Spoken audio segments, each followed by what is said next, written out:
All right, Ryan, Connor, Edwin, you guys are on Driven to Ride. This is the best. I am super stoked to be here because not only are you three here with me, or rather I'm here with you guys, we are in the official FortNine offices in Vancouver, BC. Yeah, thanks for coming, man. Yeah, not a problem. It's a privilege to be here, so thank you for having me. The best way to get started is just what would we know you guys for in your own words, and we'll start with you, Ryan. Sure. I make a lot of videos about motorcycles and post them on the internet. So we got a YouTube channel called FortNine that's been going for, I think, about 10 years now. So it would be that, reviewing motorcycles, motorcycle gear, a bit of travel content. Cool. How about you, Connor?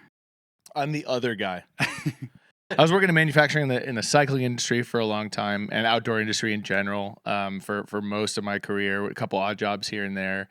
And during the pandemic, like many, I got addicted to what Ryan was putting out there and kind of threw a Hail Mary job description and lucked out. So, yeah, I'd say I've been on the channel, visibly on the channel for like 2 years, and then did a year with Ryan before that.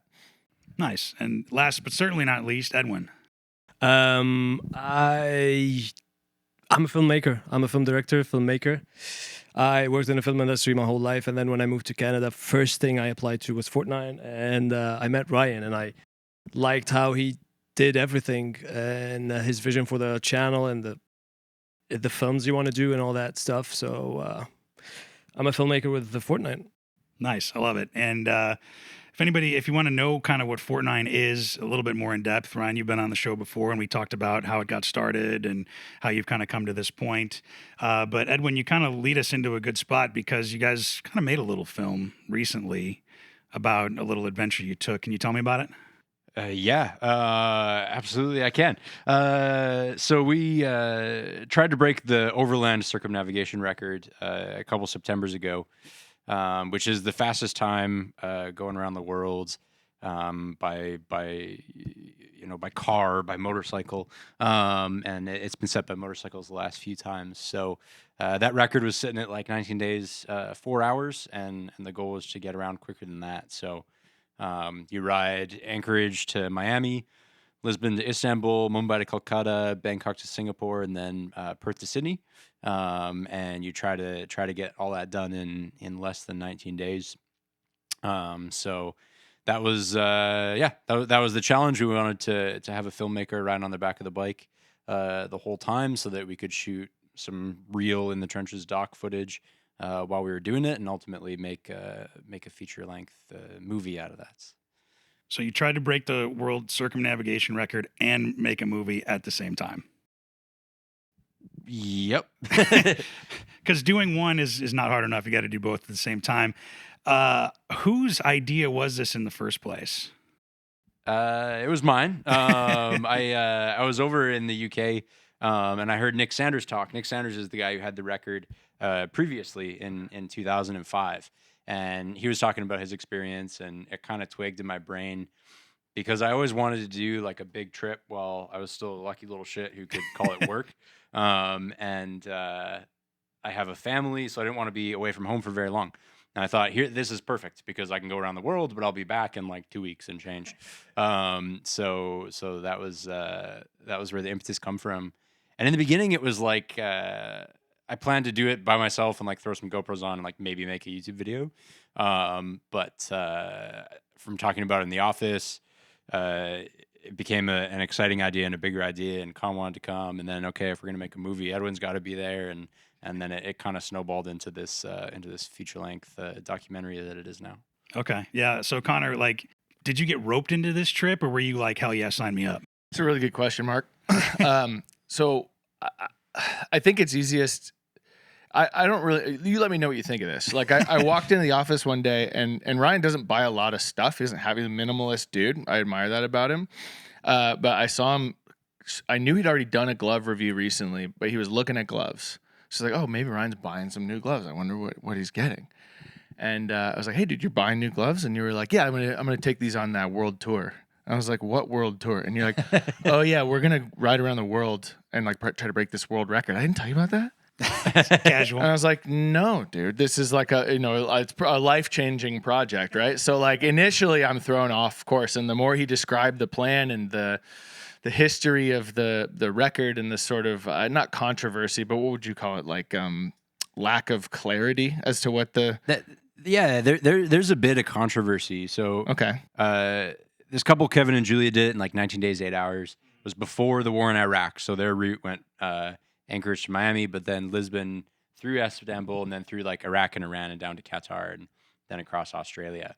And then Nick Sanders wanted to break that in 2005, but it was a war zone, so he went as far as Istanbul, but then went through India and went through Southeast Asia as well. From Istanbul to India. Mumbai, rode to Kolkata, and then flew to Bangkok, rode down to Singapore.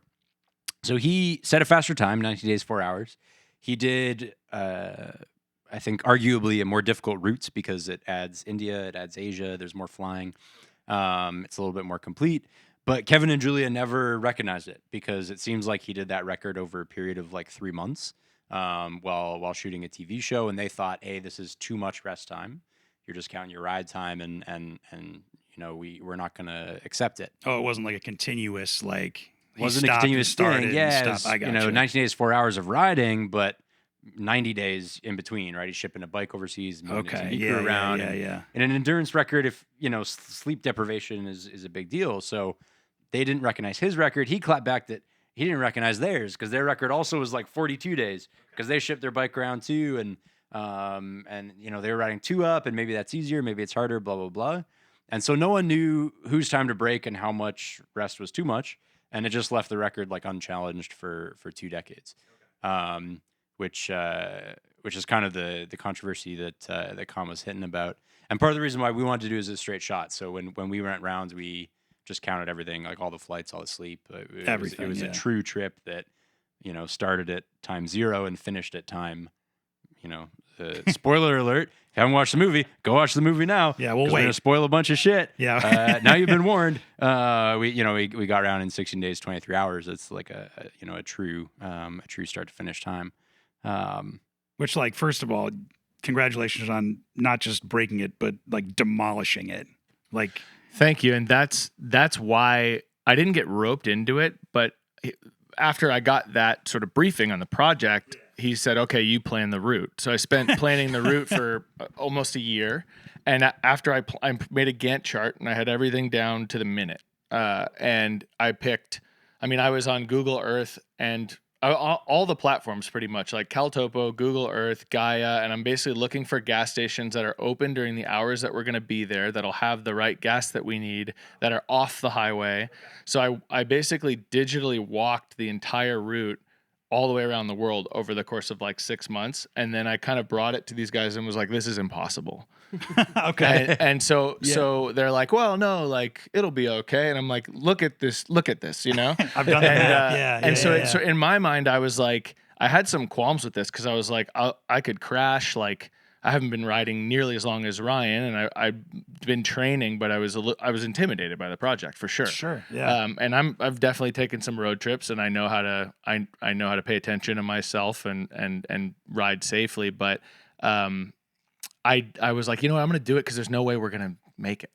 Like we were never. So you were like, well, we're not going to make it, so I might as well just do it to have fun anyway and say this will be a cool documentary about us trying to do this crazy thing. Okay. And it'll be entertaining, and we'll get to ride these sick bikes and like see a bunch of cool shit. It'll be fun. It'll be a fun trip with us, and so I was like, we'll do it, but it's not going to happen. And then, as you'll see in this film, like we keep making our checkpoints, and that's where I was like, oh, dude, okay, like it's. So even after you started, you didn't think you were going to make it. I was like.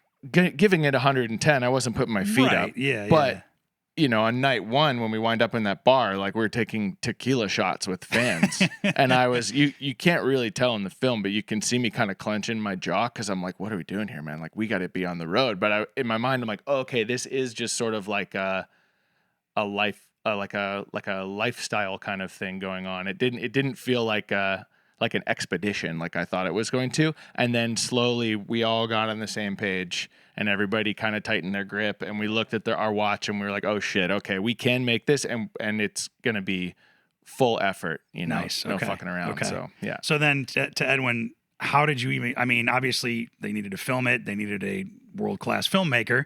Lucky that they have one in you. How did they approach you with this? And like, were you cool with it from the start, or were you like hesitant? Like how'd you first find out about this? Yeah, Ryan came up and was like, "Hey, dude, we're breaking the world record and want to make a movie." And like I couldn't think of someone other than you, and I was like, "Sounds good." Thanks. Yeah. Yeah, it sounds good. I like this stuff. I like it when it's challenging and like the environment is challenging. I like this type of movies. Yeah. And I thought like there's a chance for a lot of fuck ups and like anything might happen on this trip. So Yeah. I mean, yeah. So that makes a better story in a way or another. So I was like, yeah, let's Yeah. let's just do it. Yeah. Yeah. So I saw a quote from you, better risky than easy, I think. Yeah, for sure. I've Yeah. always had this. Yeah, I filmed in the Himalayas. I filmed in the sea, in the Mediterranean Sea, expeditions of people breaking records, basically. Okay. So I always liked it. I was like, yeah. And Ryan came up with this project, and I was like, yeah, yeah. Let's just So let's do it. in the planning, at what point did you figure out, or did you kind of know from the start that you were going to be riding as a passenger? There was no way to ride a bike and film what we filmed. No way. First of all, you're adding one more logistical stuff to be Right, dealing with. Right. And second, I don't ride a motorcycle Oh, okay. good enough to be joining these guys. I think Edwin's first motorcycle trip was basically this one. We went on like a test ride, like a few weeks before we left on the world tour, and that was like the first time that you went on a motorcycle trip, right? Pretty much. Yeah. I'd say so. Yeah.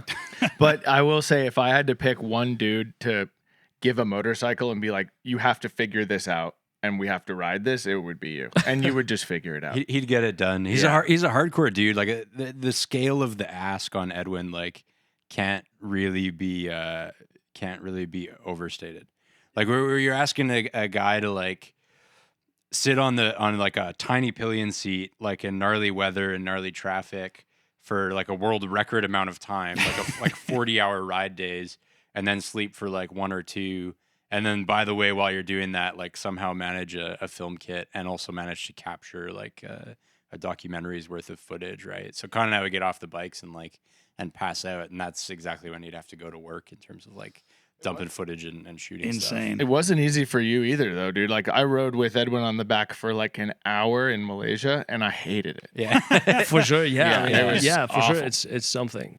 Yeah. So I guess did you ever get sick of it, Ryan, or were you kind of just this is my life now, and I'm just gonna live it? You mean having a pillion or just the riding in general? No, riding with a pillion. Yeah. No, I don't mind it actually. It's Really? Yeah, it's not so bad as long as you never go back and forth. So sure. like when we first set out, it was like, whoa, because the bike feels slow and sluggish and annoying to ride, and it moves when you're not expecting it, and all the stuff that bothers people when they have a pillion. But I find I noticed that for like the first hour, and then I just don't, and it just feels like normal. So I had as great of a ride as I would have solo. But then I think there was a moment in America where we stuck Edwin on the back of your bike so that he could film me. Oh, sure. And so I was pillionless for like 30 minutes, and it was like, it felt amazing. Yeah, and then when I got skies Edwin back, I was parted. like, damn, I hate this again, And so we basically never switched again until like an hour in Malaysia, right? Yeah, but you had a bar back too the whole time, basically, because you'd be like, I remember a couple times like, Edwin, like, can you like get my thing out of my pocket for me? And Edwin's like, sure. And I'm looking back, and I've had like an itch on my shoulder blade for 18 hours. There's perks. Yeah, Edwin's giving me like water and like he can grab shit for me. There's a scene in the movie where he's like helping me take jackets off. That was and, it. like, Yeah, switch take the jacket layers. off. Like it does help. Yeah, it's worth something. Yeah, I guess it has its perks. It has its Yeah. perks. So, okay, so you planned this basically down to the minute. Connor's thinking it's impossible, but still down for it. Edwin, you jumped in with both feet. Ryan, you're ready and raring to go. I just want to talk about gear for like a minute, and that can be bikes, that can be jackets, shoes, helmets, all that kind of stuff, comms. Obviously, being with Fort9, you theoretically kind of have the pick of the litter when it comes to gear. What did you guys decide to bring? we I think we all have like really different ethoses when it comes to gear. Not to like plug another podcast because yours is the best, but I did Hey, the thanks. Revzilla podcast like a few weeks ago and like super pissed those guys off because they're gearheads, right? Oh, And they're sure. like, Yeah. oh, what'd you bring? You know, and da-da-da. I was like, yeah, man, like passport and like some pants. You know, if you got a credit card and a passport, like you pretty much go around the world.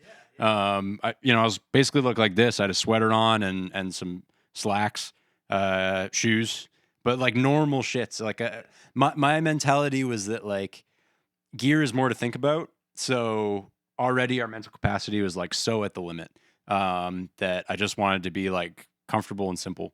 So most of the time I'm like in a sweater or t-shirt and in the same pair of pants and the same pair of like kind of ankle boots. And I kept it kind of really minimal and simple.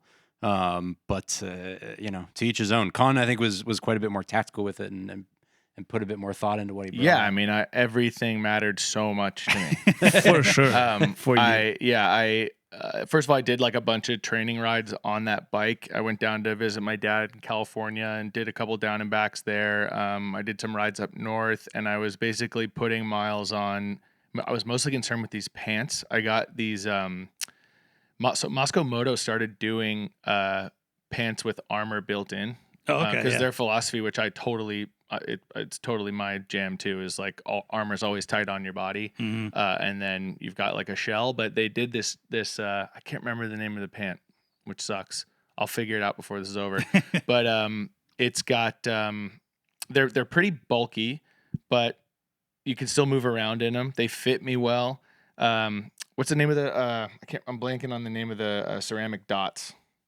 Oh, Super Fabric? Yeah, it's got a bunch of super fabric on there, and I just love that brand so much and everything that they do. And I just felt it was more for me. I was trying to consciously give myself a false sense of security with a lot of this stuff, but those things perform really well. But they actually were the reason I think I had the not the pants, but the pants and that bike. My position on that bike in Europe was why my legs puffed up. You had two pants, right? One waterproof. Yeah, and then I had those are the waterproof ones, and then I had their like full mesh pants for India as well. Yeah, but yeah, those yeah. pack into nothing. But the pants were so stiff, and I never moved. Like those are meant for more like active riding. So you're Like you're adventure standing riding up. or Yeah, off-road, you're like, moving yeah, around. yeah, Like yeah, it yeah. wasn't actually the right pant. I don't know if there is one for just staying in the same position for 16 days straight, but like I wasn't moving enough, so it's on me to like get my blood flowing.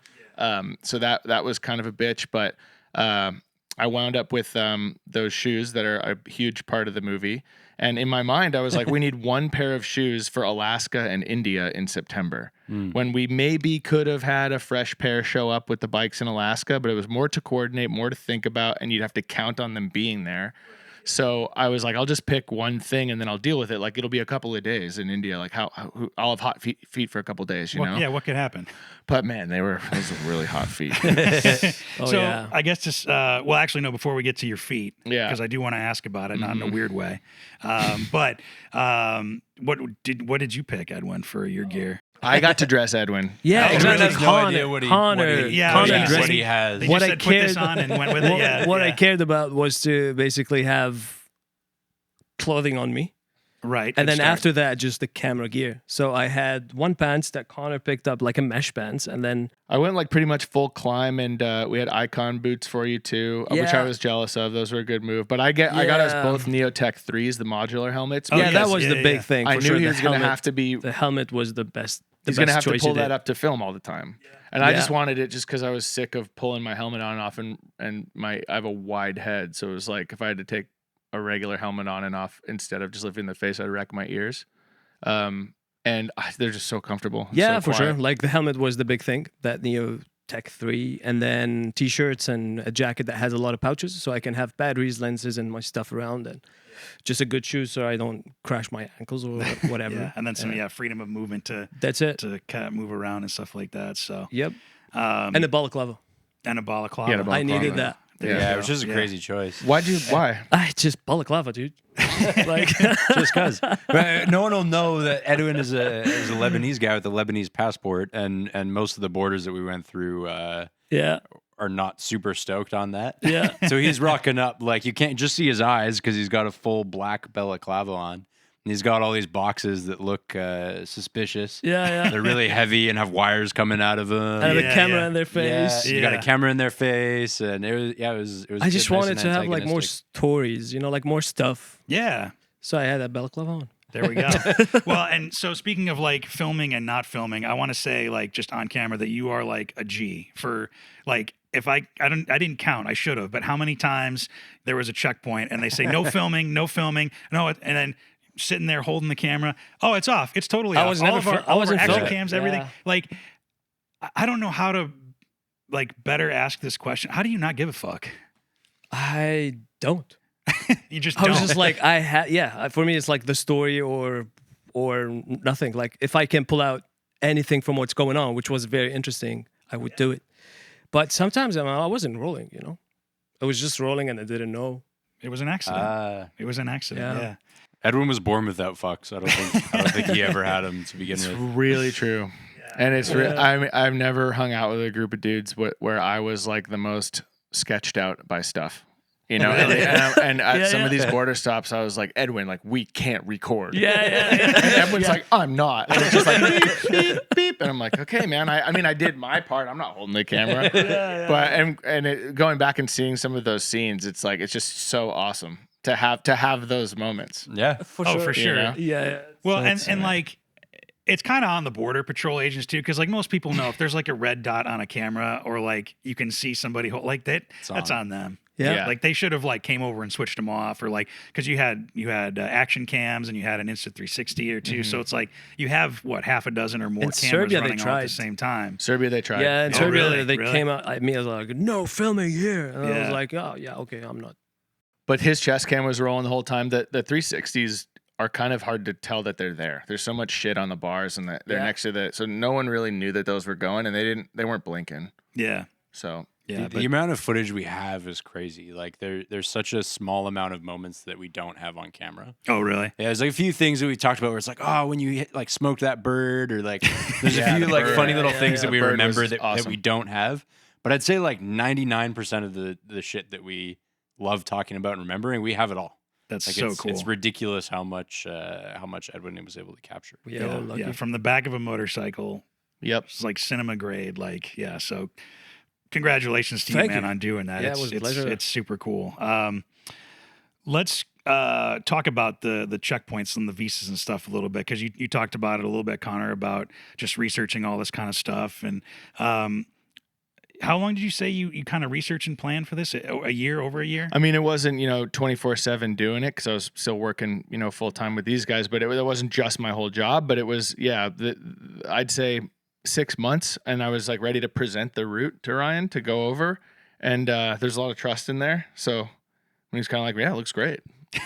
Let's do it. I was like, okay, let's go. So it's a modern world, man. I mean, the that's Gantt chart fair. is super helpful, but I mean, we got phones, we got Google Maps, like We have so much more technology than the previous. Totally. So much more. And so it's also like you can only, we were ready. It was mental. It was just be like, okay, we have a plan to shoot for. And then what ended up happening is, maybe there's construction, maybe some of the motorways don't allow motorcycles. Like there's all kinds, each country had its own set of hazards. forest fires in Spain. Forest fires Oh, in really? Spain. Yeah. Yeah. Okay. So there was all kinds of like reroutes and stuff going on, but the Gantt chart sort of provided a control to be like, just to make sure we were at least on pace with where we should be.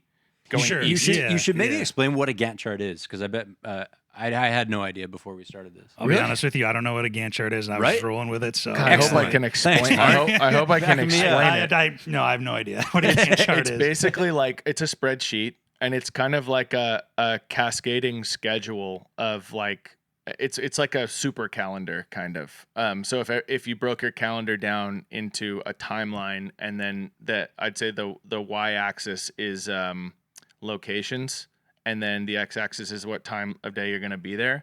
So it's fairly simple. I mean, a guy like me even saying axis, like I'm already uncomfortable. Like it's chill. It's really helpful. It's chill. But the cool thing about it is it's got your arrival time and departure time at all the stops Yeah. and the distances between them. Okay. And your average speed. So at any given time, if you know to the minute like whether you're on time. Even in the middle of like a 40-hour ride day, you know precisely whether you're on track or not. Yeah. And if you're early or late, like you know how that adjusts the rest of your ride schedule. And it was helpful Yeah. to have them laminated and printed. Yeah, for printed every one and of us, laminated 'cause- them for Smart move. everybody. 'cause- There we go. Yeah, because Yeah. some places we didn't have connection and like. Oh, stuff no like internet that. or yeah. cell service or whatever. Yeah. We Connor- thought about making the longest roll chart of all time, but we went with the Gantt chart instead. There you go. There you go. Yeah.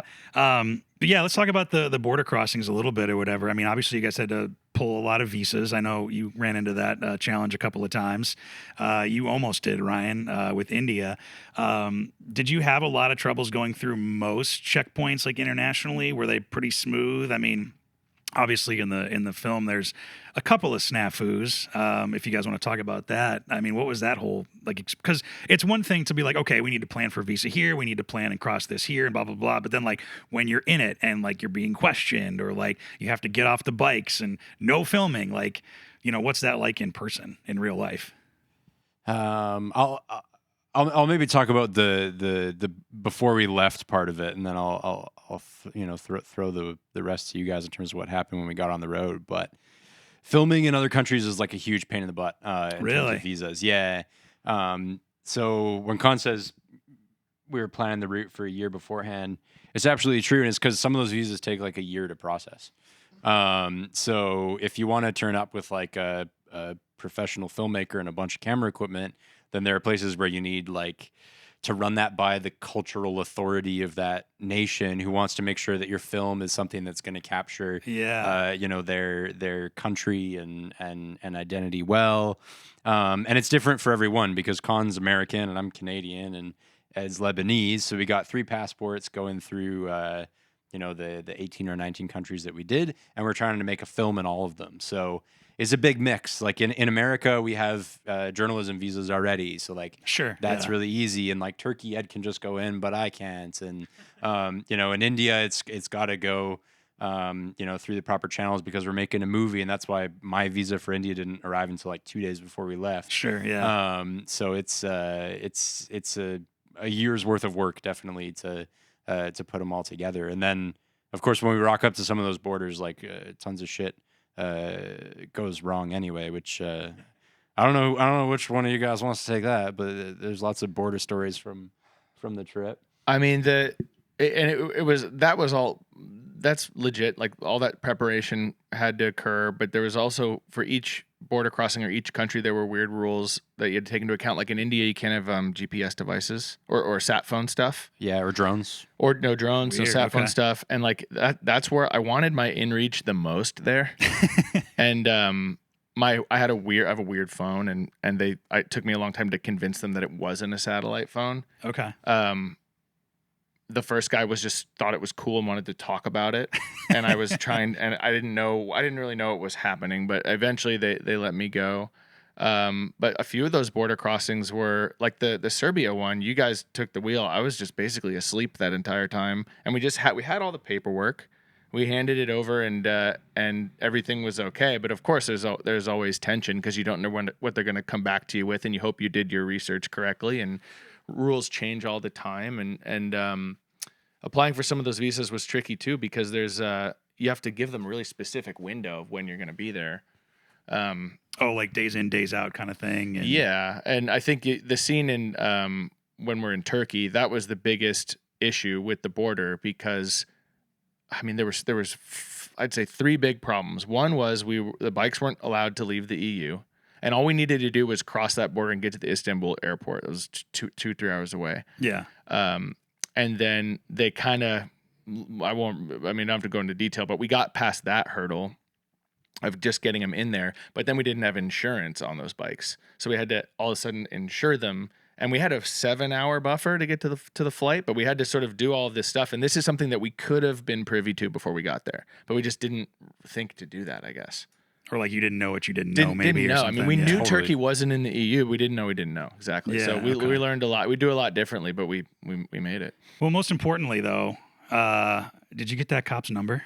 No, It seemed like she wanted to. She we're made a just friend. friends. You made we're a just friend. friends. Yeah.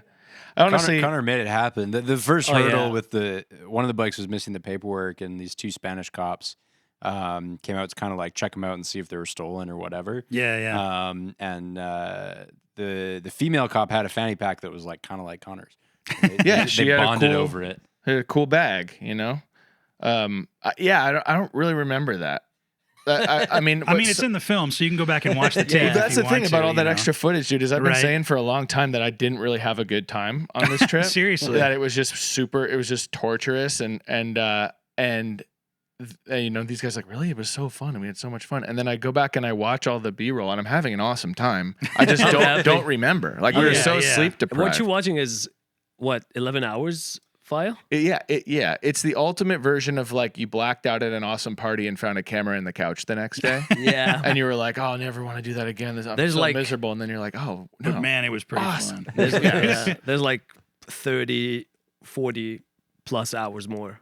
I mean, yeah, I'd love to just spend the rest of my life chipping away at it. see what great moments I'm forgetting. Yeah, play by play. But yeah, it was kind of that scene in particular kind of stood out to me, not just for your charm, you know, skills, but it kind of highlighted all three of your, like, I would say, like, skills or specialties of what you brought, because like Ryan, and I want to know about this a little bit too, is that you like kept your cool like the entire time. Like there were a couple of moments where like you could see Connor, you're like, I'm gonna break, but I'm like not gonna break, but I'm like almost there. And then Edwin, I think you just like powered through it, but I could tell like you guys said, like your job isn't done. And even after you get off the bike, you still got to keep working, and you're just going and tired and doing all that. But like you're like a stone, man. You just like all the border crossings, all like everything in there, and maybe there's somewhere in that 30 or 40 hours where you maybe broke down a little bit or whatever. But I don't think it's. I don't think it did. I don't think it's He's like there. a container. He's Yeah. like but like so for the border crossings, like you were chill and like non-confrontational. Connor was charming and kept it lighthearted, and Edwin was there to capture it all and just be kind of the observer. And I think it worked really, really well. Edwin was causing all the drama with his camera. Connor and I were just trying to clean up his shit. No filming. No filming. There was a lot more of a roller coaster in that scene. Like that would have been an entire movie in and of itself. Like there was. It could be. It was. I mean, Edwin and I were screaming at each other at one point. Oh, really? Over the dumbest thing. The dumbest thing. Yeah. I do remember one of them. It's like really dumb, dude. The green wall. The green wall. Green You wall. remember it too. I remember what it was. I just didn't know. Yeah. Let's get into the green wall, dude. No, it was a fence. Oh yeah, sorry, a fence. I said You gotta explain this better. I know what you're talking about. No one else can know what you're talking about. You know. So that we had to move the bikes, and they told them to move them somewhere. I didn't know where they were. They were up against a chain link fence with that sort of like green mesh shit that they like put a over construction it. fence. Yeah, with the green thing on it. Yeah, but it's a mesh. It's not a fence. It's not. That's the main problem. Yeah, Because I told Connor, did you think it was a wall or a fence? A fence, because I told Connor, I was like, Connor, they said to move the bikes there, so move the bikes to the green fence, and then Connor was like, I can't see any green fence, dude. And I was like, there. And I think it was like, no. And then I think it was a fence. You were saying wall, but the big thing was that I couldn't see it. You were looking at it through a parked car window. Yeah. And I was taller and couldn't see it. Yeah. And there was obviously like some weird communication issue, but we're sitting there. It was kind of like the dude where's my car thing. Like, what's your tattoo say? Yeah, what's mine say? For sure. Sweet, dude, sweet. It was like, it's a wall, it's a fence. It would end up by Ryan, like Connor was like, Ryan, hey, do you see a green fence? And Ryan was like, there. And then he would just like solve it. They dragged me into it. But this, by the way, like the reason the motorcycles had to be brought to the fence is because they were being like officially detained. Detained. Oh, really? Yeah, because they're EU bikes. None of us are EU citizens. We couldn't take them into Turkey. The only way for us to ride them to the airport would be if they were Turkish bikes, which means that Ducati Istanbul would have to legally buy and import them from Ducati Spain, which is like a 5-day job that they managed to find some guy to drive up to the airport and bribe a bunch of people and like grease that into 2 hours. Damn. And so the custom guys are like detaining the bikes and they're trying to make this happen. And a million bribes are flying everywhere and shit's all gone sideways. And our flight by now is like 40 minutes away and the airport's like 3 hours 40 away. minutes? Yeah. So we're thinking we're absolutely You're fucked. nuked. Yeah. And meanwhile, these guys are coming over and they're like, is this a fence or a wall? Yeah. And like, what would you say it is, you know? I'm like, I remember getting what day was that? Like that was 7? No. It would have been probably about day 7. 7. I think if I seemed calm, it's because I never tried to process any of the stuff. because Really? the days are so long. Like, when we got to the Istanbul airport, one fixer dude like snuck us through like security and lineups that didn't exist and brought us through this weird first class airport. And he didn't speak English, and that was insane. And then the dude before that was like bribing a bunch of people at the border. And the dude before that was like this power man who was putting the moves on all these customs agents. And then before that, we were stuck at the border for 6 hours. But before that, we were going through Serbia and Bulgaria and Croatia and Slovenia in the dark and filtering through this crazy traffic. And then the whole day started in Italy in this like pouring torrential rain. And that was like 36 or 40 hours ago. Right. So the days are like huge. And you get to the airport and Con and I are both like, wow, that was the craziest day of my life. Yeah. And if you stewed on it, you would probably like rile yourself up a bit. But the reality for me was that I knew that I couldn't, because that flight to Mumbai is 5 hours. Yeah. And we got to sleep that full 5 hours, because when we land in India, it's 6 a.m. and it's like go time on a whole new 40-hour day and a whole new continent. I don't have the choice of whether or not to stew. I know. And it's just crazy that you can like get that sort of that like mental Rubik's Cube dumped in your lap and be like, I'm just going to leave that for later. You know what I mean? So you can't like compartmentalize, like I just rode for 40 hours. For me, straight like if I'm getting pissed, I'm letting it out so the pressure doesn't build, because then I'll crack, right? And so I'm kind of, and I'm also like just talking a lot, and I'm letting these guys know where I'm at, because like you're kind of a mystery, but at a certain point we're not really worried about you. Like you're probably fine. It's not like we're wondering if he's okay. Ryan's okay. It's fine. It's no big deal. And so I'm just making sure that you guys weren't wondering if I was okay or not, because I was not. You know what I mean? Oh yeah. Yeah. Con is way more entertaining to watch than There's Totally. a part. Oh, go ahead. Sorry. Yeah, I mean, what Ryan's talking about is very entertaining, because I had 3 microphones on the 3 of them, of me and Ryan, Connor. We were mic'd 24 hours. And Connor I have like audio clips of Connor just like closes his helmet and just starts screaming in his helmet. Really? Throughout somewhere in the world. And then he would say like, Cardo, mute microphone, and then we just like, "Rah!"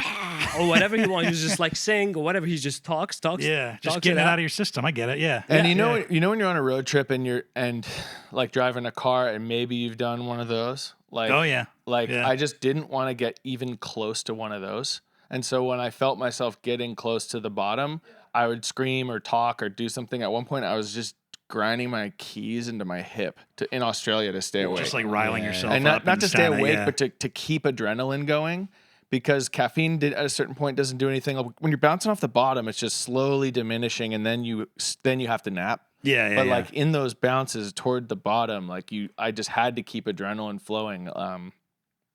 Well, because you guys, I mean, you said 40-hour day.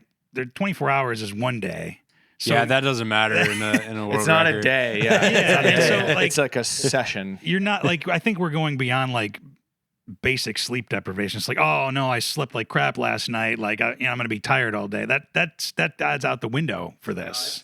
So it was like clinical sleep deprivation. We didn't really know this until we came back. But my sister is a doctor, a clinical psychologist, and I was explaining to her some of the stuff we were noticing. She was like, "Oh yeah, you would have been like near like hospitalization levels of sleep deprivation." The stuff you watch out for. I mean, Connor mentioned the micro sleeps. Like you're riding down the road, and suddenly you're just 10 seconds further down the road, and you don't remember what happened in between.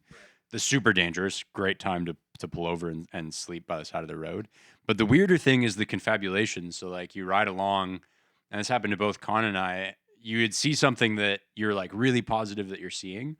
For me, it was always like statues of men on horses and like big giant like skull sculptures. So like legit hallucination. What? Legit hallucinations. And it would get to the point where I would be like, oh man, like, I don't know, is this like some war hero or like what? Like I'd really see the thing. Yeah. And then you get at some point when you get closer or ride by it, it just like turns into a tree or something. And your brain just like fully makes it something else. It's not like you see it fuzzy. You're not like, what is that? Is that a man on a horse? You like fully see there's a man on a horse, and then, oh no, it became a tree. It's kind of like seeing faces I think it's called the Gestalt phenomenon, where we are able to see faces in things, because when we're infants, we need to recognize that shit first. Yeah. And so like if you're staring in the carpet or whatever for a while or spacing out and you see a face like that, we're predisposed to seeing faces, but like it's kind of like that, but instead you think you're looking at a person for real rather than like noticing a face. And like there was one time in the dark, I think in Italy, where there was light hitting rocks on this before an overpass, and both of us thought it was a flag.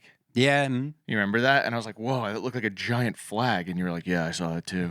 Yeah. And that was We're having the same then hallucination. it was nap time after that. Yeah. Yeah. Well, and you guys got to be able to sleep on planes and stuff. I mean, I know you were filming, Edwin, most of the time. Like, it's not like you were just sitting like as a pillion, just laying back. But did you at least get to take like a nap or two, like as a pillion, or no? Were you awake the same amount as these guys? No way. As a pillion, you mean on the bike? Yeah. No, there's no way. Okay. I couldn't do that. No. Really? Yeah, I always felt like, I mean, You would've needed I armrests. would fall off the bike. Fair. For sure. Yeah. Maybe just like lean up And- and nuzzle up against Ryan for like 10 minutes. Maybe or it happened something. and I forgot about it. But Fair, yeah. But nothing. No, no. I don't You think could so. stretch. He did a bunch of other shit. Yeah, I he got did really good stretch, at like doing yeah. yoga and stuff. I mean, back halfway there. through the Yeah. trip, you're rolling cigarettes, you're FaceTiming your yeah. girlfriend, you're keeping her spirits high. You know For what I sure, mean? yeah. No, I had a lot of shit to do. It was cool. Stay busy, right? Yeah. Well, one thing I realized we didn't even talk about it. We've talked about it around it, but we didn't talk about the motorcycles, which is kind of important to riding motorcycles around the world. What'd you ride, and how'd you get this all hooked up? Because that's obviously a part of it too, is getting like multiple bikes lined up. You didn't ride the same bike. Yeah. We when we decided that we were going to do this, I just threw it out to like every manufacturer contact that I had. Sure. Because I'm pretty bike agnostic. Like I'd happily try the record on anything.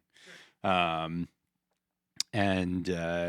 almost all of them said like, no way, this is too dangerous, or we just don't have the logistical capability to organize bikes in these like 6 continents basically. Yeah.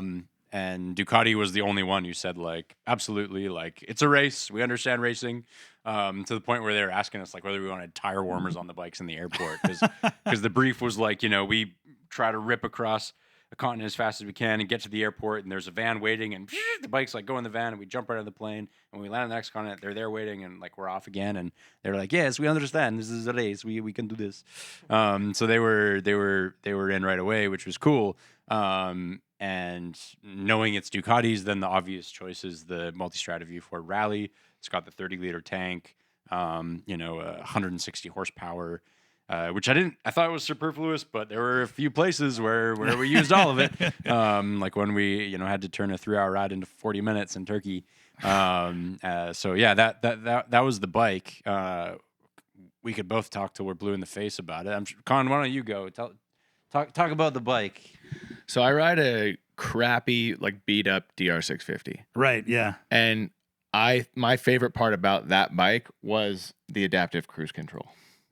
Because that thing, it saved our lives, because you could set it, you could basically like, hook the car in front of you, keep your distance, and then you had to look at your phone, and you had to do stuff you shouldn't normally do on the fly, and you'd kind of be able to take a percentage of your attention off of the road, and then if the car in front of you made a move, that you'd feel the bike dive and you'd get a heads up. Pay attention. Yeah. So that is something that I thought was superfluous that turned out to be a major asset. Also the fact that, you basically have afterburners on that bike at like 6,000 RPM, the second set of cylinders kick in, and you can just pass anybody and just take off. Like, in Europe, they were fully unrestricted and were just like rocket ships. And even now, we still have them just in case we need to do sound tests and stuff. But I've had 2 years of being able to ride that bike, and I feel so lucky. And you would think I'd never want to sit on it again, but I just went down to San Francisco and back a couple of weeks ago in a day and a half, and I just felt it feels like home now. It's awesome. Yeah, that's super cool. The V4 is endlessly fun.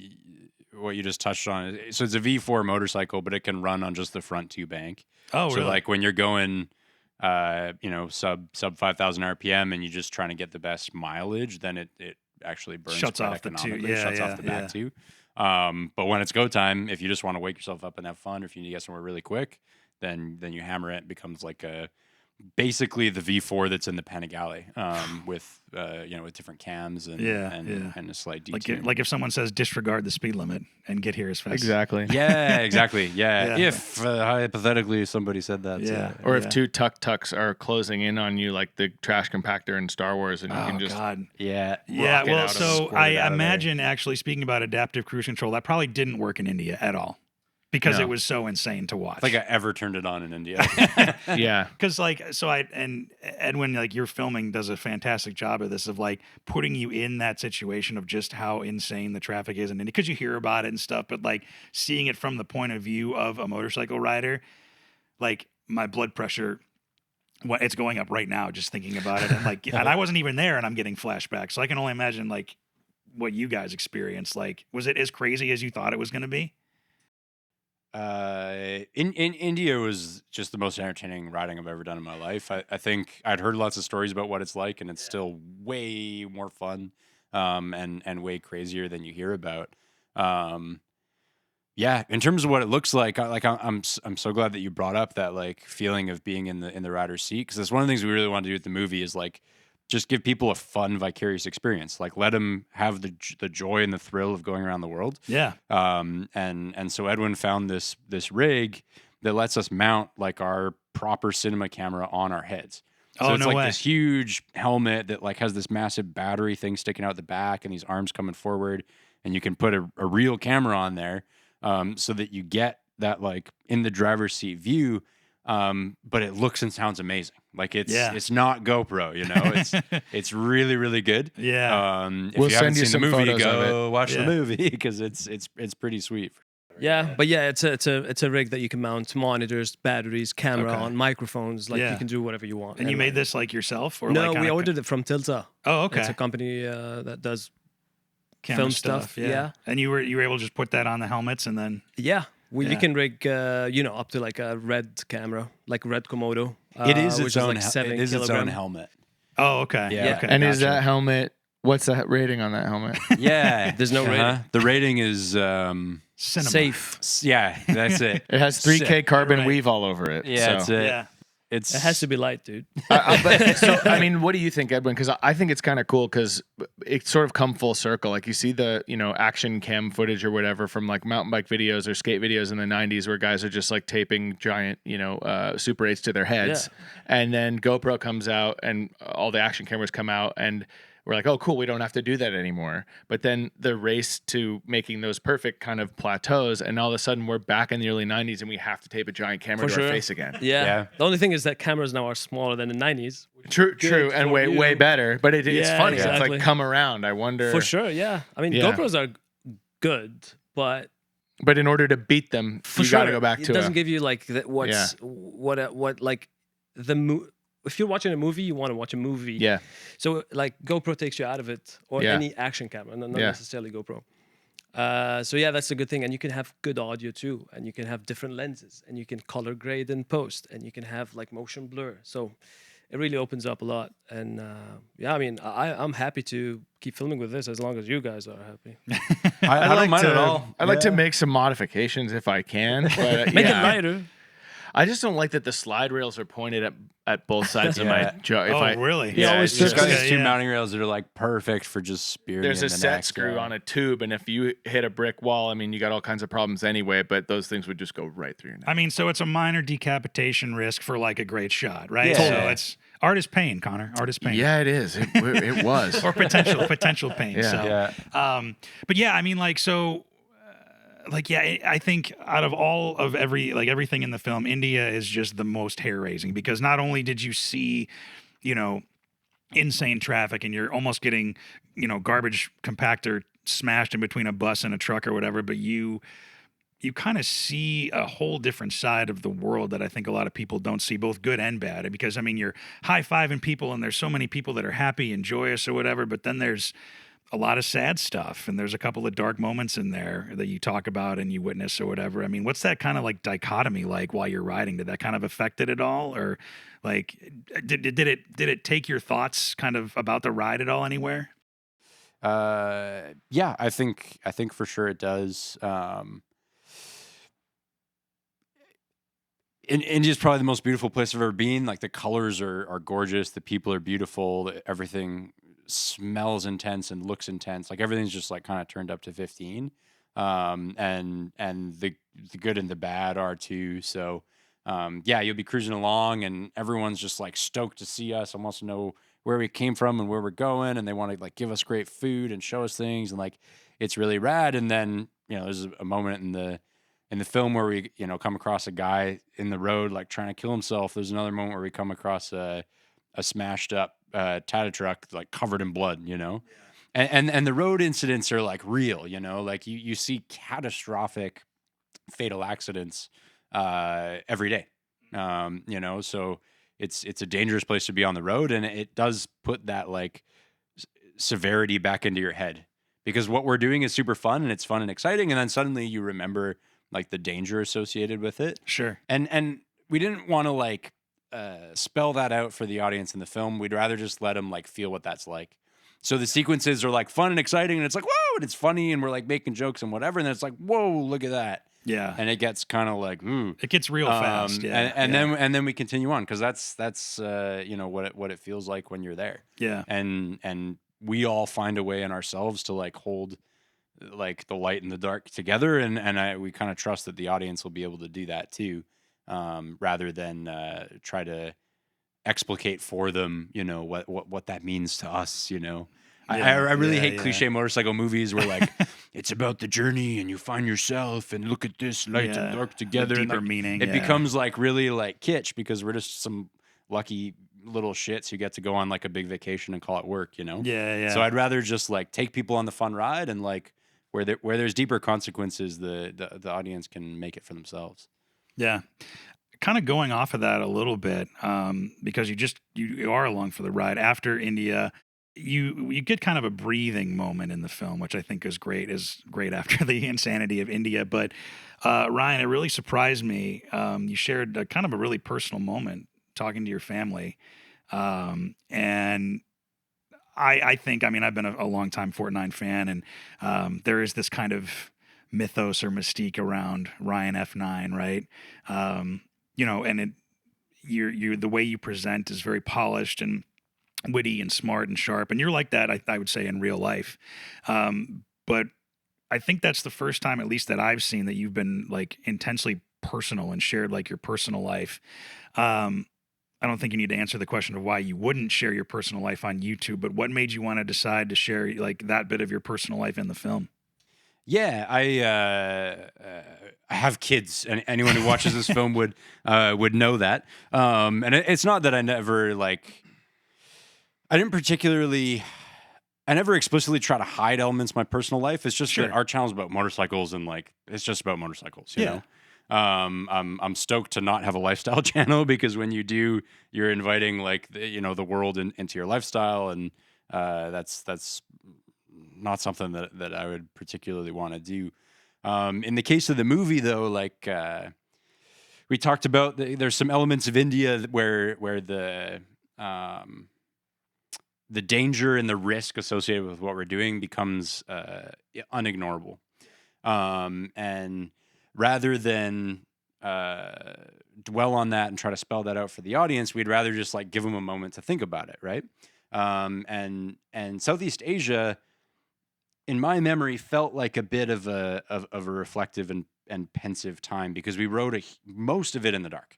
And we were riding through the night, and it was like moonlit and starlight, and we were all like kind of super exhausted, and thinking our own thoughts. So it felt like a good point in the film to go from the insanity of India and give people this reflective breather before they got to the insanity that was Australia. And so a good way to do that was to like jump out of the narrative of the film, stop trying to show people where we're going or tell people what we're doing or talk about how hard it is or how tired we are or whatever, and just give them a beautiful nighttime moonlit riding sequence. And we ended up sort of scoring that all against a phone conversation that I had with my girls when I was on the road. And so that in itself it's peaceful and it's reflective. And the fact that I'm talking to my family is enough to have people thinking about the risk of motorcycling. Yeah. And that there's a cost associated with what we're doing that's far, far greater than any value in,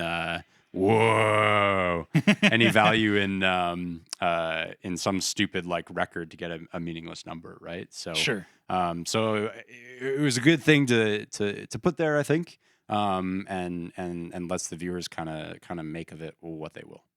Yeah, for sure. Yeah, it's a good moment to breathe. Kind of going off of that, Edwin and Connor, did you guys kind of get to update your friends, family, loved ones as you went, or were you just like, see you in 19 days?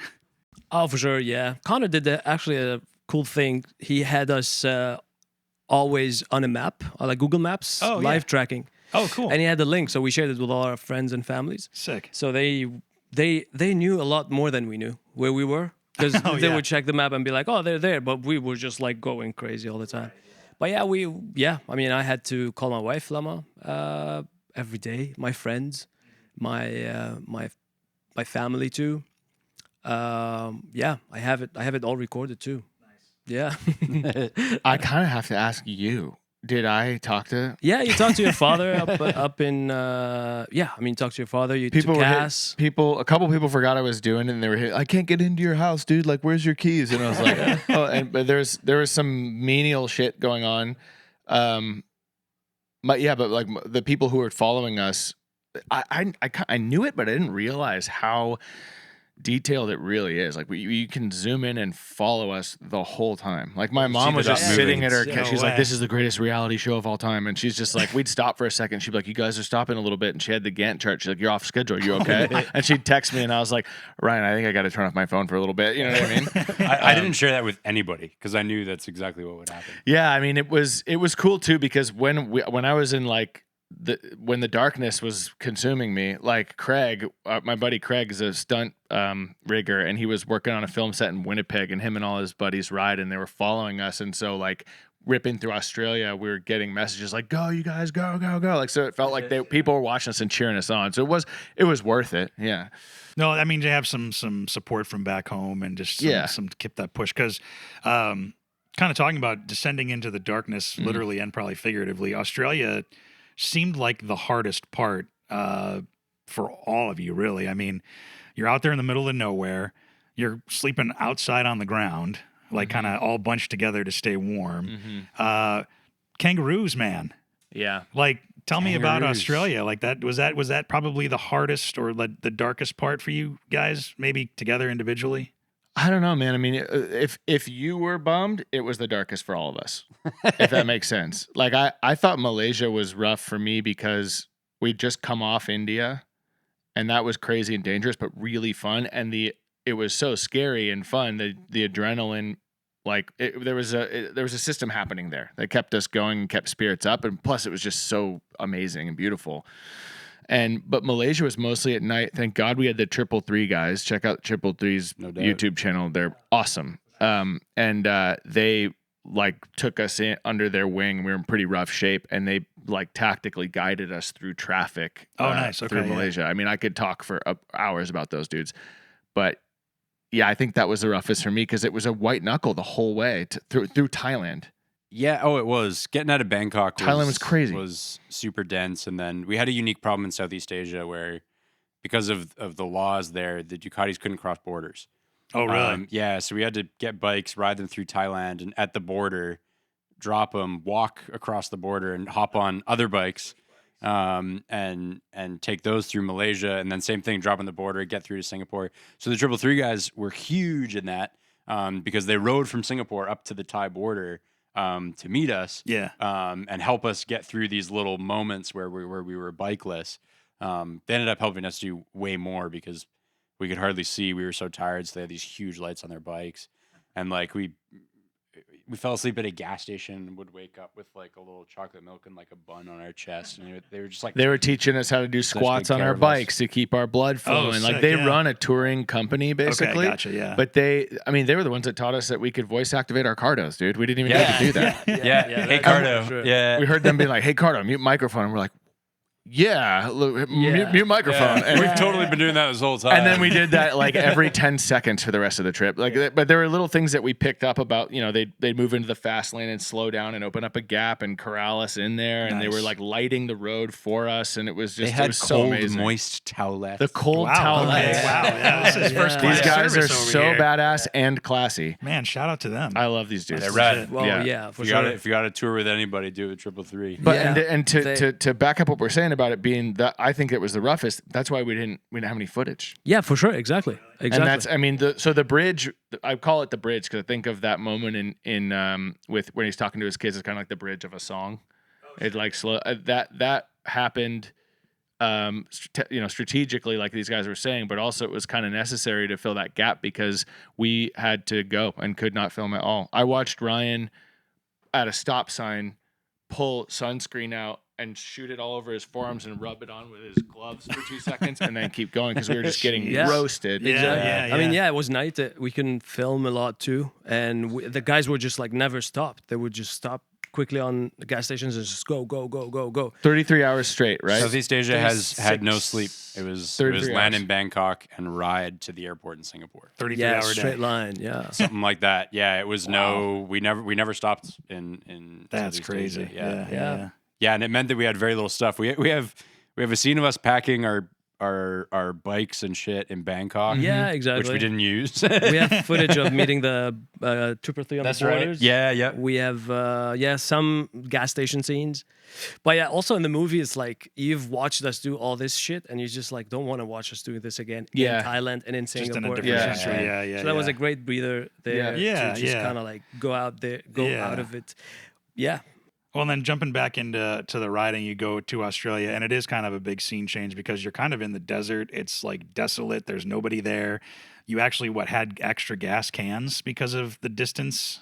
Yeah, we strapped, I think it was 40 liters of extra gas to the bikes because there was a spot where we weren't sure, and so we just bought those tanks at the gas station, filled them up. But it was the hardest because it was straight.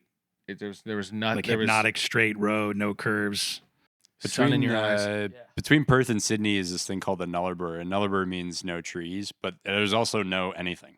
Yeah, like, there's no gas stations, there's no people, there's no food, there's no water, there's no turns. They make a big deal about this like 90-mile straight. It's like the longest straight in the world without a corner. Okay. And they don't tell you that there's also like an 86-mile straight and a 72-mile straight and a 48-mile straight. Like Yikes. it's all these straights with these little kinks. And yeah, Con's right. You need gas because the gas stations are maybe like 300, 350K apart, but they close at like 8 p.m. And if there's no service, they just close because they can't take payment. Right. So we had to carry a lot of gas because we needed to push like through the night and be waiting there at the first gas station in the morning when it opens so we could keep going.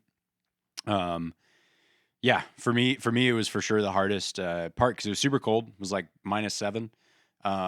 We thought we were going to be able to sleep. We thought we were gonna be able to sleep, and we couldn't because it was too cold, and there was nowhere to sleep. Right. And when it is really cold, the kangaroos all go and like huddle in the middle of the road because the pavement like retains some of the day's heat. Oh my God. So we'd be riding through the night, which everyone told us that like, you can't ride through the night out here, like you're not supposed to do that. And we'd come over like a rise, and there would be like 30 kangaroos in the middle of the road. And they'd see your lights and run in like 30 different directions. Scatter, yeah. And so we got a good bit of footage of like those situations. Me and Edwin hit one. He thinks he kicked it with his foot. It was in my feet. Yeah. I was like, Ryan, we just hit one. It was like, nah. I was like, we did, dude. It was like, yeah. You just clipped it, but we got by it. Then we were just like really tired, and we were trying to get to a place where we can eat and sleep. And it was like 8 hours in, and it was you night. can't stop. Can't and stop we or can't you'll stop freeze. Anywhere, or we will freeze. It was, But it was those the bikes, hardest, those for are sure. hot It was bikes. the hardest. Those are hot bikes, and we were lucky. And I remember just like hugging my engine, and like the vents on the sides, like did a huge. It was warmer on the bikes. Warmer on the bikes. It's super windy. Like the wind might be blowing 100 kph in the Nullarbor. So you're better off on the bike because you're in 100 kph wind anyway. Yeah. You might as well be on the motorcycle where you get to like hug an engine and have heated grips. Yeah. So yeah, it was a case of like, there's one fill in the movie, like we're filling gas by the side of the road, and you can tell we're all like a little bit freaked out because we're all way too cold, way too tired. Is this where Connor's telling himself to like just fill the gas yeah, tank? Come on, Con, just put the gas in the bike. Which, like if you're talking to yourself, I've been there before where it's like just tell yourself to do the next step. Yeah, that's all I you couldn't can think about. I was so wired, and everybody told us, don't. And we didn't want to. Like, you shouldn't ride at night. I don't recommend it. Or that tired, or that tired, or anything. But we just, for me, I was like, well, no one is out here except the road trains, and they wouldn't even feel me if there was an issue. That's it. And we just got through India, where my biggest issue was getting someone else, like bumping into somebody else. And so I was really stressed out about causing a problem in India. And so when we were out on the road, the one silver lining was like, okay, well, if like something goes down, it's probably just going to be me that's involved. But we never really got to the point where I was really worried about safety. We were just suffering, and we just had to do it. Yeah. Ryan, what were you saying before I cut you off? I think I was just saying it was a weird moment in Australia where we were way too tired to ride. We were way too cold to ride. We didn't want to ride, but the best thing we could do was ride. Yeah. Like we were warmest on the bikes and we had nowhere else to be and there was nothing there. Yeah. And no service. And It's no like the help. best, worst choice. Yeah. It was like a Yeah. weird situation where it was like, well, I guess the best survival thing we can do is to hop on and keep going. Which ended up being fortuitous because we made it to Barrie and we got food and a small amount of sleep and we're just like able to make the flight in Sydney. All the flights were close. Like we set them all up so that we would maybe have like 4-ish hours of buffer. Like, right. So like you cross a continent, like, 3 days of steady riding, you want to arrive within that like 4 hour or with at least that 4 hour slot to make your flight. But most of them were quite a bit tighter than that. Mm-hmm. We just barely had enough time to make the schedule that we made for ourselves. But we made them all, dude, and they were all on time except one, and we needed that delay to make it. I mean, have you ever had 10 flights in a row in your life all be on time? Never. It's No, and insane. that It's just sounds insane. terrifying. Yeah. Yeah, we got, Turkey's flight got delayed, was the and we Turkish needed one. it. Yeah, we wouldn't have made it if it wasn't delayed by It was by an hour the and a half. luck Yeah. was Wow. in, and also too, like if any part of me was like, I wish this would end, like it wouldn't. We kept making it, kept making the flight. You're like almost hoping for failure. Yeah, Because then it's like I can at I'll least admit calm it down. for sure. At certain points, I was like, I can't believe that we can still do it. Yeah. Yeah. But You know what it was? It's the Gantt chart. I think it was the chart. It's the Gantt chart. The It's a laminated. laminated chart, dude. Yeah, you make your own luck, boys. Without the chart, there's no way. So moving along to made it through Australia, where you kind of found your second wind. It felt like.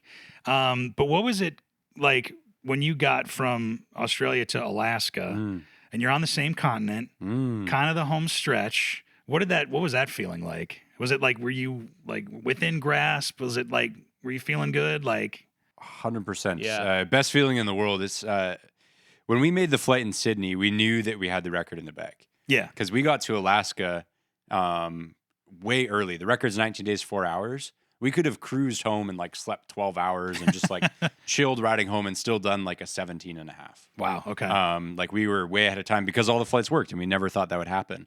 We thought we'd miss some. And if you miss some, you add at least 24 hours because that flight from Sydney to Anchorage only goes once every 24 hours because you have to go to Hawaii and then the flight from Hawaii to Anchorage is like not a common one. So when those went, we knew like, oh, sweet. Like we got this in the bag. And for the first time we were reasonably like rested because it's, Sure. it's, 12, 14 hours of flying time and like 10 hours of laying over in Hawaii. so you had like a So day we basically slept. to Yeah. to I relax. sat in one of those massage chairs and just swiped my credit card for like 2 hours. Yeah. It was I awesome. love it. I love it. Yeah, it felt good. We knew at that point we'd make it. It was just a question of like how we wanted to make it. So, Yeah, how We really fast and slept how on that hard. flight. We really did. Yeah. yeah. Oh yeah. I don't remember any of the flights. Like I love planes. Every time I fly, like I want the window seat and I want to watch the takeoff and watch the landing. I'm like really into it because like you're flying in the air. If you're not into that, like something wrong with you, you know. But that was the one time where I fell asleep like before pushback every single time. And Well, that woke was the up one when where the wheels hit the ground. that was one where the woman was sitting next to us, right? Yeah, exactly. There's four seats in our zone. Yeah. And we took up the first three, and then there was this woman there chatting with her a little bit, Forgot about that. and then we just go, and then we wake up when we land, and the woman was like, "Oh my god!" She's like, "You didn't even like." I guess she just was Yeah. worried about us. Yeah. Yeah. And Did you all die at the same yeah, time? it was so weird, but yeah, we felt great. That's where we met Bradley from Ducati North America, Yeah. and Mhm. set us up with our bikes. I got to slip back into my Aero Stitch. Felt right at home. Hell yeah. Yeah. Yeah, it was sweet. Well, kind of going back to the Sydney airport, and I think this is where the last scene in the film is, right? It was in the Sydney airport? That's in the airport in Hawaii. Oh, in Hawaii. Okay. Yeah. Yeah. So you guys are chilling there. And obviously, if we made it this far in the conversation, you've seen the whole movie. If not, then too bad. But I thought you ended it in kind of an interesting way is that, you're talking through this whole situation. You're kind of narrating almost like, okay, we have this in the bag. Even if we sleep 12 hours a day and ride like 12 hours and do it safely and calmly and all that. And it's kind of interspersed with like Alaska and then back home and everything like that. And then you just like kind of end it. And the last words are, so what do you want to do? Yeah. Can you, and this is probably a question for Edwin, but I mean, all of you guys, please let me know what made you want to just kind of decide to end it like that. I mean, we talked about it, me and Ryan, basically discussing the idea of whether this is what actually happened on the airport. We were discussing of whether we do this, we go hard, gnarly, finish it, and then be happy that we made like 16 days instead of 17 days, or should we just like take it easy and like relax and that. So that was basically what happened, and then we wanted to have two endings, just for fun. Just for the idea of opening up for the viewer to kind of ask themselves of what's going on. It's just like a quick one, but yeah, I mean you can add on it. It's Whatever you feel like. What I liked about that ending was that it allowed us to end the movie by basically posing the question to the viewer of like what would you do, right? Yeah. Because. Yeah, you play it safe. You know, you recognize that what you have at home, you know, your life, your family, like that is what really matters. And so you take it easy and like get back to that, and that's what's precious. Or you do this like dumb fun thing and you push really hard just to get like a 16 time, which doesn't mean anything. And there's no like weighty conclusion behind that. That's the the thing, conclusion is just exactly. like risk is fun because when you take a risk, you risk dying, and when you don't die, you like stoked that you're alive, and so it was fun, and you do it again. Yeah. And it's not like that's not deep. That's just like dumb thrill, you know. And motorcycling is not deep. It's a dumb thrill. And so I wanted to kind of tease out that tension of like, you know, there's kind of what's logical, and then there's what's silly and fun. And we all asked each other in the airport, like, what are we gonna do? Yeah. So it was neat to play out both endings and then be able to end by asking the viewer, like, you know, what do you want to do? I think it's still reasonably obvious which one we did. Yeah, right? exactly. I mean, what do you think? Which one we did? I mean, considering you got the 16, I think you went hard. We were dumb. But I have to imagine it was way easier because it's almost like, I mean, it's the home stretch, but it's familiar territory. You're in your own kind of familiar gear, fresh gear probably that isn't Fresh enough. yeah, relatively fresh. So, but I mean, it's within sight, and you know, and so it's like at the end of a race of any kind, where it's like you're going to win by a mile or an inch or whatever. You might as well win by a mile and push yourself, you know. That's it. Yeah, that's what we thought for sure. I mean, yeah, if we made it in 17 days, we were like, yeah, I mean, we can push one more day and fuck it. And like it's BC, and like Ryan would say, it's you know, it's the backyard. So I really feel comfortable riding here, and Connor knows the area well too. So Yeah. Yeah, I mean, I love that they did that because that was a real question, and it was one that I hate that was asked because I knew the answer was to just keep, it was more rhetorical than anything else. and he was kind of just saying, you know, we could chill, we're gonna make it, but in my mind, anything could happen. Like we could have an incident, something could happen. It wasn't a guarantee, for sure, but like we pushed so hard for this long, like.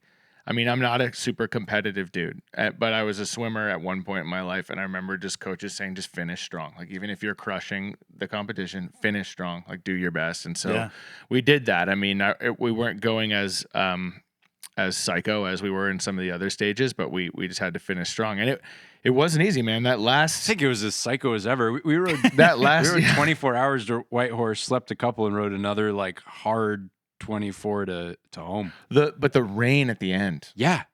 And what through Hell's Canyon. It's literally called Hell's Canyon. And it was dumping rain. We had a small accidenty situation, you know? The closest we ever came to crashing was in the last like half hour. Half hour, just under the bridge. In Hell's Canyon? Yeah, in Hell's Canyon, yeah. That's when Ryan said, hey, Con, you know, like go take lead. And when we pulled over for there was like a metal rod coming out of the street that hit our bike.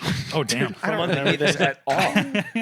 Are you kidding? Yeah. So was this when we pulled over for a second? We let those big trucks go by, and they were really like, kind of like by where we camped in the pickup shots with the RV. Remember we pulled over for a second? Yeah, it was a little more north of there, but it was in Hell's Canyon is this like gnarly road that follows the Fraser River. Okay.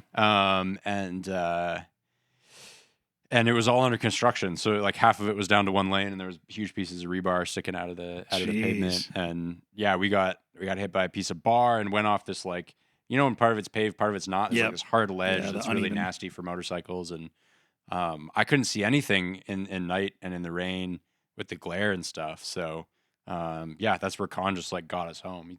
Finish strong. Glad I could help. I wish I recalled any of that. I wish I was there. Incident. Yeah, I wish I was there. Yeah. Shit still went down. We killed a bike in Alaska. Like, oh really? The whole time. We haven't talked about the film rig. Talk about the film rig, and then it'll make sense to everyone why we finally killed the electrics on one of these bikes. Yeah, I mean, we had 2 FX3s and 4 action cameras, 3 microphones, and 6 batteries to each camera. Mm-hmm. But for the FX3, I had those big V-mount batteries, which are like huge batteries that power the FX3 and the monitor and the microphone, because everything needs power for hours. And that's probably the best call I made on the rig for us to be able to like roll forever and not worry about it. But all of this needs to be charged, and the only way to charge stuff is when we get to the hotel, if we ever go to any, plug the chargers. So I made like a Pelican case. Yeah. The yellow Habibi case, it was called. And then in this rig, we had one charger that has the V-mount batteries that will be charging through the Ducati from the Ducati's battery. And then this charger charges every other battery we have, our phones and everything else we need. So and then everything the comes through the Ducati, and then you can charge everything else. It's just one cable, exactly. And it's also easy to, whenever we arrive anywhere, it's like we're grabbing food, we just like plug it if we had the chance or whatever. Yeah. So that was the big thing in the film rig, to be able to have juice and be filming all the time. Yeah. Which brings us to it's just way too much for the alternator on a Ducati Multistrada V4 Rally. I didn't realize you guys like demystified what had happened, because it was my bike. I was riding it. I got a flash on the screen and the battery died. And then while you were riding, I was descending, and then so I got to I just coasted to a safe spot. And the footage of this dude is awesome, by the way. Oh, yeah. I hope we cut it into a short or something, because it's super cool dude who just looks like Alaska, like personified. It's so calm. And he just gets out of the truck, and Ryan's like, "You don't have jumper cables, do you?" And he kind of looks at, just gives us the best face. Oh yeah. He's like, "Oh, dude," and he goes, "Put him in the truck this morning, man." Yeah. And we jumped it, and we were good. But yeah, it was so weird. So you figured out it was because we were pulling on every bike the whole time. We were using the same rig, but on this bike, it just probably it's an old battery or something. It was the same. We used the bike twice. It was the same one from here to Miami. It was the bike with the weaker battery. Okay. And at a certain, it wasn't charging as fast as it was draining. And so at some point it was going to kill it. Okay. Because after we jumped it, we never plugged in the film kit again to that bike. True, yeah, just in case, yeah. Just so that it would keep. So it was just here to Miami, then Alaska for a little bit, smoked it, and we didn't get it charged up between then and. Yep. Okay. And the other battery had also a weak, or the other bike had also a pretty weak battery, because Ed and I shot a review for the FortNine's channel with it, like a few months later, and the battery died on that. And then we had to replace that one too. So we kind of had a time bomb, didn't even know it. Yeah. Wow. But you overcame. We overcame it. Thanks to your Alaska friend. Yeah, absolutely. Yeah, he was cool. What was it like sleeping in your own bed that first night back? Pretty cool. Unreal? Cool? It was great, yeah. Slept like a baby? I slept like a baby. No, it was good to be back home for sure. Yeah. It's always good to come back to your bed and sleep and know that, you know, like you finished something huge and you're successful and you're back home and you've seen the people you love and everybody's there still. Yeah. And you can sleep how much ever you want, which I didn't. But yeah, I mean. You got the day off the next day. Yeah. I mean, it was the day off for sure. But I was like, I woke up at 6 a.m. I was like ready to go. And I was like, no, sleep, dude. What the fuck? Yeah, it felt more like a death than sleep for me. Really? Yeah, I got back. Well, we finished the race in Hope. So we started in Hope, which is like about an hour from Vancouver, but that's the point that's like on the route. So that's where we started and ended. We got across the finish line in Hope, and we're all so destroyed we like went to the nearest motel and just passed out. And then woke up like 4 hours after checkout or something the next day. Got out of there. I saw my family for like a couple hours, and I fell back asleep for like another 30. It was the weirdest thing, and I had no dreams, no nothing, just out. dead for 30 hours. Yeah, never happened to me before or since. We got to that hotel. My mom was there, my partner Cass, and my mom had this like vat of pasta salad, like her famous pasta salad. It's good. I Sick. remember that. And I remember just staring at all of us and looking at how dead we were, and we were just like shoveling pasta salad into our mouths. And it was over, and we didn't register. We just ate the salad, and then it was like 5 a.m, and so Cass and my mom were like, "We have shit to do. We're out of here." So they left, and then we fell asleep. I woke up and I rode straight from there to here, and I shot a revision to the boot review because I hated those boots so much after that trip that I was like, forget everything I said in that review. Like, put a thing at the end and we'll tell them what happened after doing a 21,000 kilometer test or whatever. So I actually came here and shot it, and then went to my house and slept for a few days on the couch. But I watched that now, and that was also one of the things I don't really remember. I had trouble with facial recognition for a while after I got home. Like, people were walking into my house to just see how it was, and it was taking me a second to remember who they were. Like, I don't want to know what your sister knows about that kind of shit, because I was going through it. Yeah. It was That's bad. wild. Yeah, it was wild. Well, yeah, we didn't talk about it. You seem to be the only one that had any sort of malady happen to you. Yeah. Edwin did get some great shots of your feet, so that's cool. What happened? So this is a separate issue from the edema, which was the swelling of my legs. Okay. Yeah. But yeah, I mean, I have like a waterproof membrane, like, one of the, it's not Big G, it's one of the other ones. I wanted waterproof and breathable because I was going to Alaska and India. And I know that can't really happen, but I did it anyway. And I just, I got really wet when Ryan and I were in France. My boundary pants from Moscow Moto were totally waterproof, and they're doing a really good job. But I kind of like accumulated like a lake of water in my lap. Yeah. And then at one point that just got into the zipper, and I stood up, and like, I don't know, like a half gallon of water just poured right down my pants into my boots. And so I was like, okay, my feet are going to be wet for the next like 10 days. Yeah. And then that water heated up in India and just created this monster inside of my boots. And it was so bad that it wasn't funny. Like, I couldn't keep my boots in the same hotel room. We couldn't sleep if the boots were in there. They were so nasty. Gross. And then you can't get a plastic bag. You're riding and you're seeing plastic bags just flying around. Yeah. And then when you get to the hotel, it's like 10 cents or something. And these guys are like, no, you're not just going to give you one of our trash bags. So I couldn't get a trash bag. So I couldn't leave my boots outside.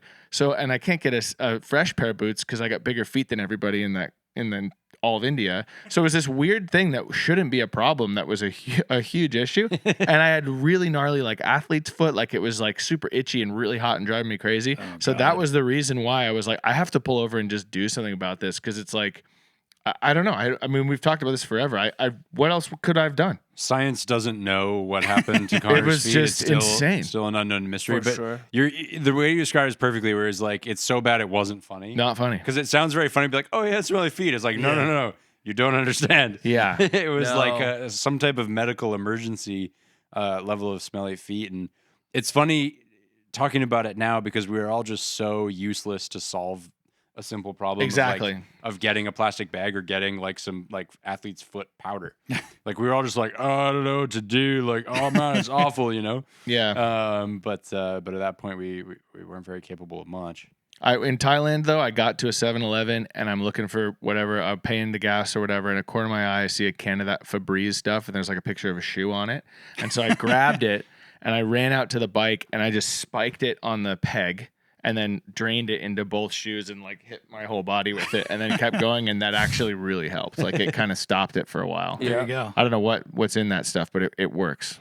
It did. Yeah. Yeah. I remember the smell on the planes for sure.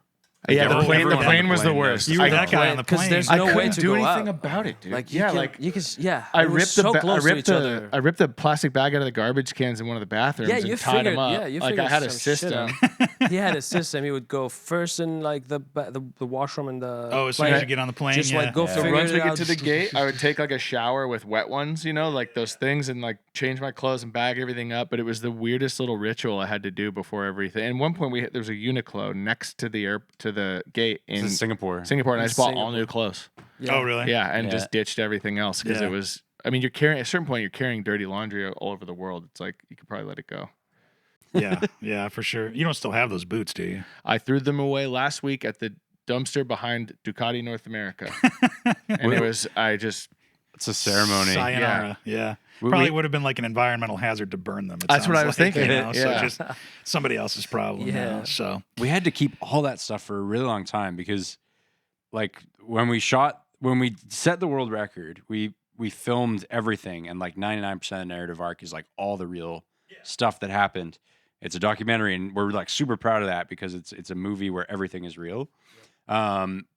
But of course, we got like no landscape shots, like no nice riding footage, no like really nice drone stuff, like all the B-roll. We just had no time to stop and take any of it. So we had to keep all of our nasty, nasty clothes because we had to go back around the world a second God. time. Yeah. To shoot all the stuff that you'd want to be in there when you go to see like a nice travel movie. yeah. Kind of like match how Connor was wearing his stuff in this shot. You know, that comes after it in riding shots. What type of bike? Yeah, it was a fun pickup. Like Not a pickup bad shooting was perk to fun. do it again. Yeah. We had some tough days too in pickup shots though. For sure. I mean, Like I remember being like, why are we doing this again? Like why is this Just hard left. again? Like Yeah. at one point I'll admit I did tap out, and I got to give Umesh from Ducati India a huge high five because we got all our shots in India and then we have to ride home, but you still just can't like ride home in India. It's crazy. Yeah. And I was like, you know what, dude? Like I feel shitty. There's nothing on the line. This guy's stoked to ride this bike. And I'm just gonna get in this BMW. What kind of Beamer was that? Oh, they had an X5. Oh, you had a Crazy chase new car X5 this time. Yeah, with for like the pickups. Yeah. Okay, yeah. the 'cause you didn't AC have and the one. seats. Yeah. No support on the World Tour, but yeah, yeah. going back for B-roll, yeah, we Yeah. had some buds in India. Yeah. But I'll tell you what, it was just as terrifying being a passenger in a car in India. I think I'd rather be on the bikes. Fair enough. Yeah. Fair enough. So now, I mean, the film is out. You've got it out there in the world, everything. You've done this. Do you still think about like, well, Connor can't remember it, but do you guys think about like if you're like doing the dishes or daydreaming or something like that, and you think, holy shit, I rode around the world, and not only did I ride around the world, I broke the world record. Like, does that thought enter your mind at all, or no? Sometimes it does for me. Not so much breaking the world record, just the fact that we hopped on a bike and pointed it east and just kept going until we came back around. Like, you know that the world is shaped like a ball. Or I got something to say to flat earthers. Some yeah. people know that it's I shaped can like a tell ball. them. People. And you know that in theory it's connected, right? Like in Yeah. theory you can ride roads that lead to other roads and find your way around the whole thing. But when I think of the trip, I think about the fact that you can actually just hop on a thing and go and just keep going so you come all the way around. You didn't turn around. It's cool that's Yeah. possible. You never turn around. Yeah, just keep going east, and you come back around home. That is kind of pretty a cool. messes with your mind a little bit. Yeah. Messes What with about your you, mind a Edwin? bit. Yeah. Yeah, I mean, it's something. It's huge. I think what I like really remember from the trip is like the interactions with these guys and like being able to do like 16 days with these guys in this same room, same enclosure every day, 24. I've never done like something like this before. You know, like 40 hours with a person for like 16 days awake, talking about stuff and still like not having any trouble or like fighting with them or whatever. But it was like, yeah, it was cool. And like, I mean, thinking of it for sure, it's a big thing to do and like come back alive and and set it. Yeah, it was great. I mean, the movie is what I was like. Yeah, we made the movie. You know, like, Right, that with was the the record. That was the closing of the chapter for you. Yeah, for sure. Like, yeah, it's like a year and a half after Wow. to work on the movie and make it happen. So Yeah, that's a world record for me. Nice. Yeah. I think for me too, I need to see when it's before the movie, it's before and after this movie comes out, and we see sort of a reaction, and I think it'll help to reflect off of other people, like what this actually was, because it was so. Not only did we do it, and memories are scattered, but watching the footage so many times to get the movie right, and then like I can't see it with fresh eyes, and so I don't know if what I have are memories or if it's footage or whatever. It's scrambled in my head, and so I think like getting this out there and then seeing sort of how it's received is going to help me figure out how I really feel about it. Yeah, I feel the exact same way. The book's not closed. We've shown it to people like yourself who have seen like a rough cut ahead of time, so we can do things like this, and we got kind of closer to a fine cut and sent that to like a bunch of people who walked into it pretty cold, didn't know anything about the project, and like Connor says, it's really interesting to hear feedback from them because you finally get a little bit of a glimpse at how the trip looks to someone who jumped right in. Yeah. We're all way too close to it to think about it objectively now. Yeah. Well, I mean, again, congratulations on the film, going around the world, breaking the record, living to tell the tale. I mean, that's something that probably only a handful of people you could count on one hand. Maybe, and hopefully more. Yeah, exactly, hopefully more. I mean, it's nice to have consolidated some of the like stipulations of what this was sort of a goal, and then if people want to do it safely and do it their way, like I hope that they do, and I'll drive support. Like if they beat us, I'm not going to try and get it again. Really do it? But I'll go help them out. Yeah, why not? I mean, and I guess we'll kind of close on that because, again, you smashed the record. I mean, it was 19 days and some change, or 23 hours, I think, and you did it in 16 and some change. And no breaks for travel time was the big thing. Yeah, continuously, right? Do you think anybody could beat that? They'd have to make all their flights, and they'd have to get an earlier one out of Hawaii. I think yeah, we talked about it a couple. That's we the talked about it only a couple way. days ago. I think there's still a half day in it, and interestingly, like Red Bull athlete like Sam Sunderland, Dakar dude, is planning to crack this next year. Yeah. Oh, really? Yeah, and hit us up, Sam, because we'll give you all the beta. Like a huge part of wanting to do this was wanting to, as Connor said, like coalesce the records that have existed before, but kind of beat them all. So that we can say like this is it, It's the definitive. You here's go the bar to this city, this city, this city. This is the route, simple A to B, and you count everything, and that's the record. And if you do that and you beat the time, like it's yours. So we know for sure. Like Red Bull's going for it. I'd love to see other guys go for it, and we'll try to help you do it because we want people to do it. I mean, Absolutely. that's kind of the message of the film. Like you said at the end, is like, what are you going to do? That's it. I mean, I will say it makes me want to ride a multistrada. I'll say that. Do you want to do it? Do you feel like doing it? Yeah, let's go. We got one Think you're downstairs. next. You want to do it right now? Oh no, we're not going again, dude. You got to wear the I mean, sketchy we'll camera helmet, though. We'll just go ride around Vancouver. So. Like 1 year break. Yeah. No, before we go, where can we watch the movie? Yeah, we'll give you a link. So there'll be a link. You can attach a link to a podcast, right? Sure can. Cool. So there'll be a link attached to this podcast where you can go and rent the movie. It'll be like a few bucks, and you can watch it as much as you want. Yeah. For a period of hours. And that's it. Power of the internet. I love it. And I will say it actually is worth more than one watch because I watched it twice. And I picked up new stuff, and like it made me laugh again and all that stuff. It was like going through it again, and I really enjoyed it. Actually, even more the second time. So, highly recommend watching it more than once, and because it is so much so fast, and so I really enjoyed it. And thank you guys for having me up here at the Thank you, Mark. FortNine's Thanks, studios. brother. Yeah, really glad to hear Thanks it. for coming And out. Yeah. let's go ride a multistrada. Let's do it, man. All right. Ed, you're in the back. Huge thank you to Ryan, Connor, Edwin, and the rest of the FortNine team for being cool with me inviting myself up to Vancouver to check out their studios and interviewing them in person. They are just as excellent off camera as they are in front of it, so huge thanks to them. Special thanks to Edwin for filming the whole thing, which makes it look way better than I ever could. Check out FortNine's film right now. There's a link in the description to check it out, or you can just Google Yalla Habibi Fort9 and it'll pop right up. Thanks so much for watching. We'll see you next time.